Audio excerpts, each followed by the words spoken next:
improvisation, many different ways of practicing improvisation, getting more things in your body, breaking out of your patterns, creating new patterns for yourself. And we started with footwork substitutions. Yeah, and we think of our dancing as everything in Lindy Hop can be divided into a quick, or slow. Then we can have substitutions for each of those to pick and choose from. And so we started off by giving a lot of substitutions. For the quicks, our substitutions were kick and, or kick, hitch, triple step, kick, hitch. Alright, so the quicks were the rock step or stepping on every beat. And we're trying to make sure our body does the same thing that it normally does in a rock step. It might do it a little bit more, but we're still trying to keep it stretch, release. Step, stretch, release. Pick different directions.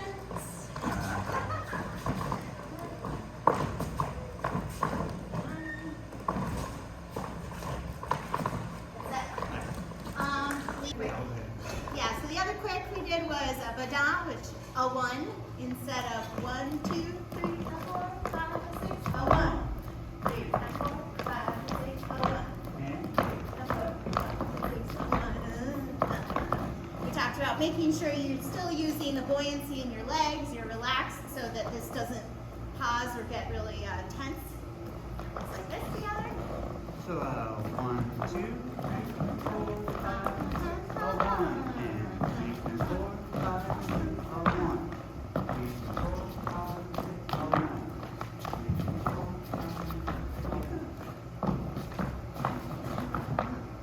Yeah, and you can obviously use it more for striking a pose.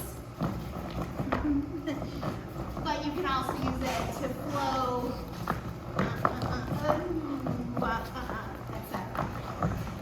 That was a good one though. I didn't do it though. I failed. Alright, then we have a lot of slow substitution. So our usual substitution is triples, but in this, the most simplistic one is just stepping on your feet.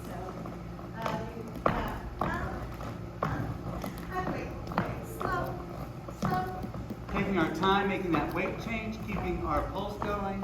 Make sure you love this as another musical choice, even though it seems maybe simplistic. So the pulsing and the traveling through is really key. Quick. You won't be able to travel like triple. It's not as well traveling as a triple step is, so you might just keep your dancing closer, but that's fine. Nothing wrong with that.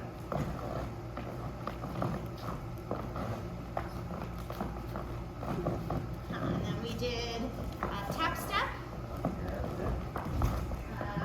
Quick, tap step. Keeping the pulse going. Not worrying about the traveling on the tap.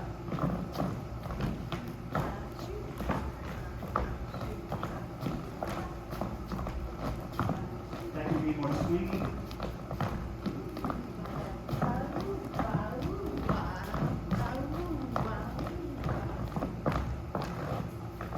We also did a kick step later, which is quite similar in feel. 1, 2, 3, 4, 5. 1, 2, 3, 4,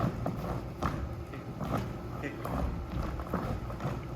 Those kicks can go, sideways, diagonal. A lot of times the direction you'll throw your kick is the way that will help About you to go. travel. Yeah. And you can use them actually to sort of scoot like you do in Charleston sometimes, so that's also an option. Speaking of scoots, we did that with our knees up. Rock, step, scoot, scoot, step, scoot, scoot. You can scoot different directions. You probably choose those directions based on where you're going with your partner.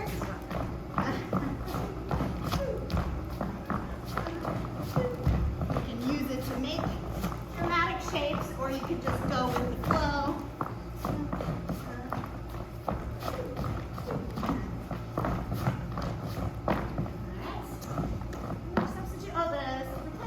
The replace ball change, the switch ball change. So, instead of doing a triple step, going to kick out with the other foot as you do that triple step. Switch, ball, change. Switch, ball, change. No, you're right. I'm doing the right and you're doing the left. Right. Switch, ball, change. This is if we replace the first triple.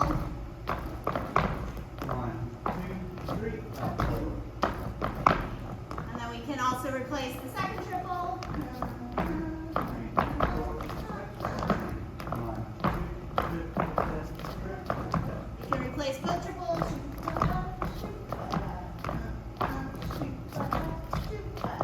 Or you can just think of it as you're triple stepping and you're letting the free leg go somewhere. Wherever it may be.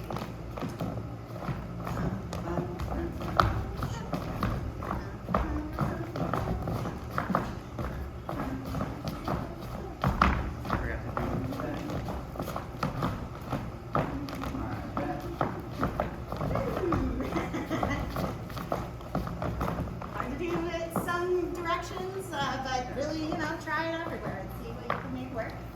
So, as an improvisationist, if you have the time and ability, or if you're looking for something to do on an off night off, just start making those combinations. What if I tap step and then shoot kid and do a switch ball change? What if I kick step and then scoop step? Just try all the different combinations, just going back and forth. And now that's just training your legs to be able to do whatever they want to when you're out there on the dance floor.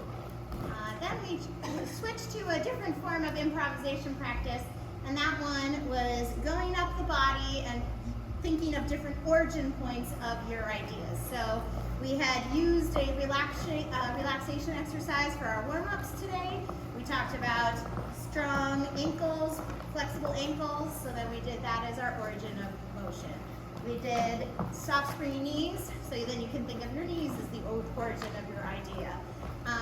We did relax the glutes, so you can use your glutes or butt to be the major improviser.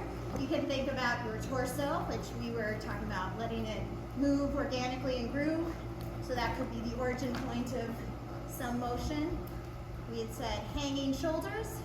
You could choose shoulder motions while you're dancing. So many possibilities. And we did the head and neck. This one was relax the neck. You can use it for some classics, whatever you want. And we didn't talk about this when we were doing our relaxation of the arms, but you can use your arms and your shoulders, etc., for also shapes and improv ideas. Then the third and final way we talked about improvisation is the act of throwing yourself off a cliff and enjoying the flight and trusting that you'll be okay after you've thrown yourself off the cliff. And so we used a few mental prompts to do this. The first mental prompt was stay on a foot longer than you usually do. So we had one partner support while the other partner played. And so if Annabelle were to play with staying on one foot longer than she might usually do at that time, and my job as a supporter is to do whatever I can think of in the moment to help make it, successful. So that a lot of times that means like maybe I move, or maybe that means I help keep a little bit of balance for my partner.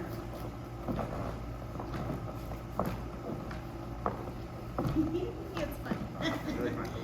Same thing, so I'll do the same thing as a leader. Keep that foot up in the air. How long can I do it? Woo! That's leg day right there. Yeah, so throw yourself off the cliff. Those were extreme versions. Extremes. You can also do it in smaller chunks. Right, and the music is always there for you to get back together. And finally, we did choose a shape, let that shape linger, or let it affect how you're traveling, and then use that as a way to dance out of it. You can use the origin points of the things we said, or just any, hit something and go with it.